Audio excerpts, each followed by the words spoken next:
Bonjour à toutes, bonjour à tous. Aujourd'hui, on est avec Marie, copilote de l'initiative Women for Warehouse d'Afilog. Mais là, aujourd'hui, on est là pour parler de toi, de comment tu en es arrivée là et pourquoi pas la parité dans ton secteur. Mais d'abord, est-ce que tu peux nous expliquer ton parcours ? Oui, bonjour Laura. Alors effectivement, moi je suis avocate, je suis présidente de ma structure de 9 personnes. En fait, moi l'immobilier, je suis tombée dedans quand j'étais petite. Voilà, je suis un peu comme Obélix dans la marmite. J'ai toujours adoré l'architecture, j'ai toujours adoré les bâtiments. J'ai financé mes études toute seule, donc je n'ai pas eu la chance de pouvoir effectivement faire une école d'architecture. Et donc je suis partie à la fac. J'ai fait une fac de droit puisque mes facilités intellectuelles faisaient que j'ai pu me permettre de faire une fac de droit. Et donc, j'ai raccroché l'immobilier dans le cadre de mon parcours en me spécialisant dans le droit de l'immobilier. Je suis ensuite rentré dans une société puisque j'habitais sur Paris à l'époque. D'accord. Et donc, je suis devenu juriste immobilier dans un grand groupe bancaire. Et puis, j'en ai eu marre du carcan du monde de l'entreprise. Et donc, j'ai décidé de créer ma société. Incroyable. Donc, j'ai passé le concours d'avocat, j'ai obtenu le diplôme, je me suis inscrite au barreau et donc, j'ai créé ma structure, donc Angle Droit. D'abord toute seule, j'étais effectivement toute seule à mon compte, et puis maintenant on est 9. Bravo, une femme entrepreneur, on aime beaucoup ça. Merci. Il faut le dire, super. Et donc tu as toujours, en fait, ce parcours t'a permis d'avoir à la fois le droit, et en fait qui permet de toucher à tous les secteurs, et toi tu as choisi particulièrement le secteur de l'immobilier logistique et industriel aussi. Effectivement, le monde de l'immobilier, parce que effectivement, comme je te disais, c'est vraiment une passion. Donc on ne fait que de l'immobilier au cabinet, mais particulièrement effectivement l'immobilier logistique et industriel, parce que ces deux secteurs présentent une haute technicité. C'est vrai que ce sont des compétences très particulières. Très complexe. Tu en as parlé effectivement sur une précédente interview avec Laure, mais on a des problématiques d'ICPE, de droit de l'environnement, des contraintes constructives propres au bâtiment qui sont assez particulières. Et moi, dès que c'est un peu technique et qu'il faut réfléchir, ça m'intéresse, ça me passionne. Donc j'avoue que effectivement, j'ai toujours préféré faire ça que d'aller effectivement faire des divorces ou d'aller faire du droit pénal. Non pas que ce soit des choses qui soient dévalorisantes, chacun son secteur. Mais c'est vrai que moi, voilà, l'immobilier logistique et l'immobilier industriel, c'est vraiment des choses qui me passionnent. La grosse boîte, la façon dont on organise une chaîne de distribution, depuis l'énorme plateforme logistique jusqu'au petit centre de distribution urbain, les contraintes que ça impose quand tu développes un programme immobilier sur les avoisinants, sur la protection de l'environnement, sur la protection des voisins. Tout ça, c'est des choses qui me passionnent. Et donc, effectivement, on en a vraiment fait une compétence et une spécialité au niveau du cabinet dans le cadre, effectivement, du développement qu'on a eu. Oui, en plus, vous êtes membre chez Afilog, donc vous accompagnez pas mal de nos membres. Oui. C'est-à-dire autant des grosses structures que des petites structures. Tout à fait. Et vous intervenez autant pour demander les autorisations, par exemple environnementales, comme des exemples, que finalement même dans la construction elle-même et que sur le point de vue juridique. Ah oui, tout à fait. Alors nous, comme on a l'habitude de le dire, on accompagne l'immeuble dans l'ensemble de son cycle de vie. Voilà. Donc effectivement, on a plusieurs pôles. Un pôle qui est spécialisé, effectivement, comme tu le disais, sur la sécurisation du terrain, le développement de la plateforme logistique elle-même. Voilà, vraiment trouver le terrain, obtenir les autorisations, sécuriser les autorisations, le construire.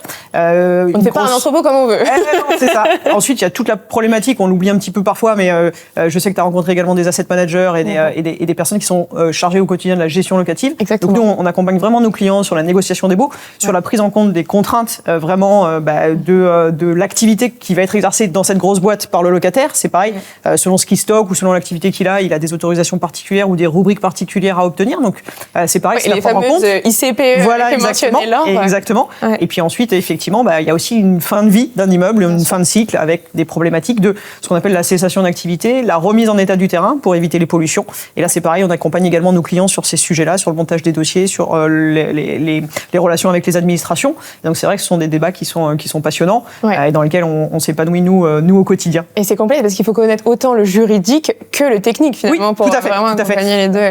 Et d'ailleurs, moi, à titre personnel, effectivement, donc j'ai pas pu faire architecte, je suis devenue avocate et pendant mon parcours professionnel, depuis que j'ai créé la structure, effectivement, j'ai passé un diplôme à l'ICH et je suis devenu expert immobilier, évaluateur immobilier, donc avec des compétences techniques, compétences en pathologie des bâtiments, compétences en droit de la construction et en construction, enfin technique de construction du bâtiment.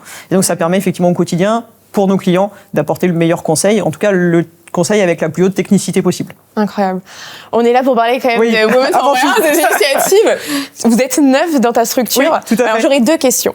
Le droit, c'est assez féminin. Tu m'expliquais à la fac, tu me disais 70% à la fac. Oui. Et finalement, la répartition, on pourrait se dire, il y a beaucoup de femmes, mais ça dépend beaucoup des secteurs. Dans le secteur de l'immobilier, il y a beaucoup d'avocates femmes. Il y a Ou tu as une disparité? Dans le secteur de l'immobilier, je dirais que la proportion est assez 50-50. Après, effectivement, dès qu'on rentre dans l'immobilier logistique, voire dans l'immobilier industriel, et là, effectivement, on passe encore dans un autre monde. Effectivement, c'est un monde qui est plutôt masculin. Moi, je sais que très souvent, quand je suis sur une négociation de bail, que ce soit mes clients, le locataire ou le conseil du locataire, je suis généralement la seule femme à la table. Donc, il y a quand même une parité à travailler. Voilà, il y a quand même une parité à travailler. Et c'est vrai que, hélas, et ça c'est vrai qu'on le rencontre, souvent les femmes avocates ou les femmes magistrates sont reléguées ou choisissent naturellement, alors je ne sais pas si sur les codes de nos sociétés ou un certain historique sociétal, qui font que beaucoup de femmes avocates ou magistrates sont plutôt spécialisées en droit de la famille, en dommages corporels ou sur des métiers avec une empathie nécessaire pour la personne et donc effectivement se spécialisent sur ces domaines. Là où effectivement, et c'est vrai aussi sur le droit de la construction, quand tu prends effectivement le cycle, la période de construction, obtention des autorisations, construction du bâtiment.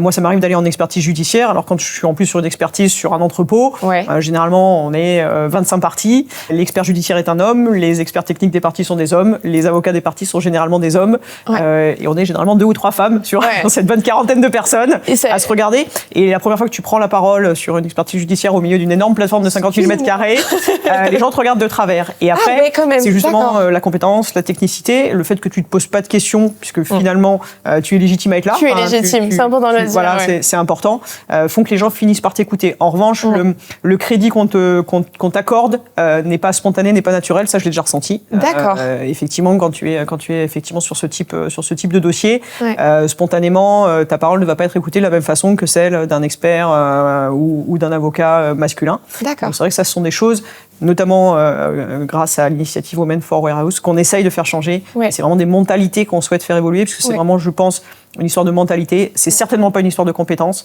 c'est certainement pas une histoire de genre, c'est simplement une histoire de mentalité. Est-ce qu'on considère que tel ou tel métier ou que telle ou telle fonction est plus naturellement réservée à un homme qu'à une femme ? La réponse, bien entendu, non. Mais hélas, certaines personnes le croient encore. Et c'est vrai que c'est ce qu'on essaye de faire bouger. Et c'est des lignes qu'on essaye de faire évoluer pour que chacune se sente libre de faire ce qu'il veut. Mais dans un sens comme dans l'autre, finalement. Je vois pas pourquoi légitime, c'est un avocat homme ne pourrait pas faire du divorce au quotidien. Comme pourquoi une avocate ne pourrait pas au quotidien monter avec un casque sur une toiture de bâtiment pour aller vérifier effectivement des problèmes de décollement de toile M0, par exemple, qui est finalement mon quotidien. Merci.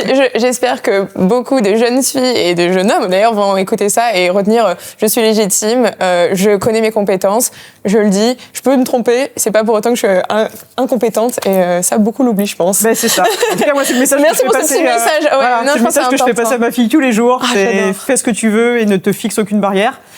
Parce que effectivement, le monde s'ouvre à nous.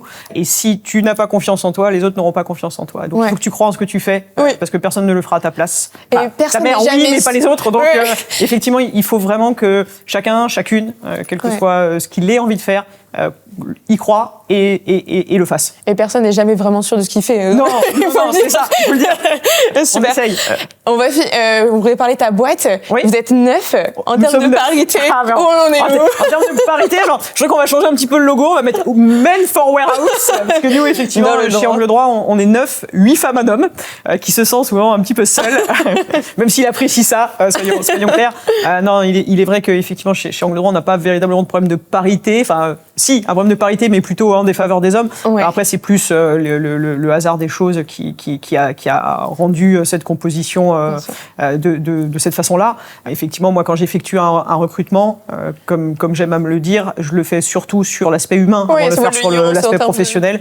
Il faut que la personne, effectivement, rentre dans le moule Angle Droit, c'est-à-dire des gens, effectivement, qui n'ont pas de barrière, qui n'ont pas de, qui ne se mettent pas d'ornière et d'œillère. Et donc, effectivement, spontanément, on a plutôt, dans le fil des années, recruté des femmes.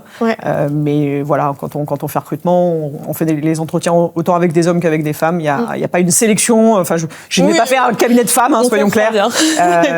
Voilà, chez nous, le seul homme qui représente effectivement l'agente masculine est mon associé. Donc voilà, on est autant complémentaires l'un et l'autre, mais effectivement. 8 femmes à bord. Ouais. Et justement, c'est intéressant. Est-ce que le fait d'être une structure plutôt féminine, en termes d'initiative, des questions, par exemple, sur la maternité, sur la répartition temps professionnel, temps personnel, est-ce que tout ça, c'est plus facile, c'est mieux traité chez vous, en comparaison avec d'autres cabinets, par exemple? Alors, en comparaison avec d'autres cabinets, je suppose que oui, puisque effectivement, étant moi la chef d'entreprise d'Angle Droit, étant effectivement une femme et comme je te le disais, maman célibataire, il est vrai que je n'ai jamais interdit à personne de partir à 4h30 pour aller chercher son petit ou sa petite à l'école. Autant d'ailleurs mon associé homme que mes associés féminines ou mes salariés. Et c'est vraiment des choses chez nous qui sont effectivement très ouvertes. C'est-à-dire qu'on organise notre temps professionnel en fonction de nos contraintes personnelles. Il faut que le boulot soit fait. Après, on reste un cabinet d'avocats, donc il faut que les tâches et les choses soient faites. En revanche, effectivement, on favorise le télétravail si voilà, il y a un enfant qui est malade. On favorise l'épanouissement personnel avant tout. Donc là, on vient de passer le mois de juin, donc toutes les fêtes de fin d'année, tout le monde a pu y assister sans souci. Et c'est ce qu'on souhaite. Donc effectivement, il y a une culture beaucoup plus spontanée des choses.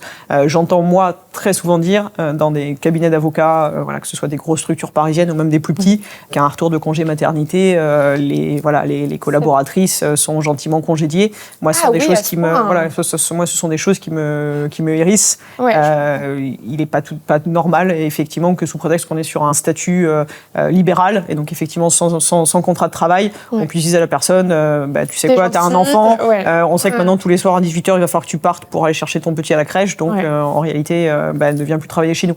C'est pas normal. On peut être tout à fait efficace. On peut être tout aussi efficace entre 9h et 18h quand on fait bien son boulot qu'à rester effectivement marné de 7h à 22h où finalement on finit par faire beaucoup de pauses café et pas forcément efficace. La charge mentale que s'imposent les femmes et les mères de famille que de devoir effectivement quitter le boulot à 17h pour aller chercher les petits fait qu'elles sont généralement plus efficaces. Voilà, ça je l'ai vraiment vécu puisque c'est vraiment un retour d'expérience, sont souvent bien plus efficaces que la plupart des personnes qui restent jusqu'à 22h parce que ça fait bien vis-à-vis du patron que de rester jusqu'à 22h.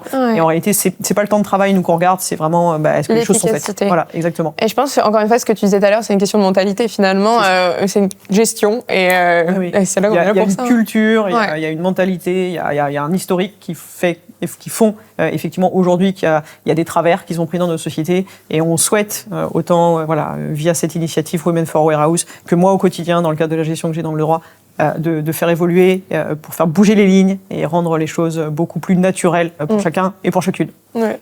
Une dernière question. Si tu pouvais mettre en place une initiative, ce serait laquelle pour une structure, la tienne ou les autres? Ce que j'aimerais, c'est qu'on puisse faire passer dans les écoles un message pour tous les écoliers et toutes les écolières de France. Et ça, je pense que ça devrait être fait dès le plus jeune âge, c'est-à-dire effectivement dès que les enfants se posent la question de savoir quel est le métier qu'ils souhaitent faire. Voilà, et ça, généralement, ça arrive vers 6-7 ans. Je dis, moi, la mienne, en ce moment, elle est en plein questionnement. Et ce que je souhaiterais, c'est effectivement qu'il puisse y avoir des intervenants dans les écoles pour expliquer les métiers et surtout pour dire aux enfants faites ce qui vous plaît et ne vous privez de rien. Essayez. Trompez-vous. Je pense aussi tous les métiers sont possibles. Tous les métiers sont réalisables à partir du moment où on y croit. Et je pense qu'il faudrait effectivement qu'il y ait un peu plus de visibilité ou de vision du métier dans la phase éducative. On apprend des choses aux enfants, c'est très bien. On leur apprend les maths, on leur apprend le français. Il faut qu'ils comprennent que tout ce qu'on apprend, c'est dans la perspective du travail qu'ils feront demain. Exactement. Parce que on va être amené à travailler 42, 44 ans, d'après ce qu'on croit. Et il faut que chacun comprenne que le métier, il faut le faire par passion. Si tu le fais parce que tu veux juste toucher un salaire à la fin du mois, tu t'épanouiras pas à titre professionnel, donc tu t'épanouiras pas à titre personnel. Donc il faut que le métier qu'ils choisissent, ce soit un métier passion. Et pour ça, il faut qu'ils fassent ce qu'ils ont envie de faire et pas ce qu'on leur dit de faire parce que c'est comme ça qu'on pense. Complètement. Voilà. Merci infiniment Marie pour tous tes messages et pour tout. Je t'en prie Laura. Merci à toi.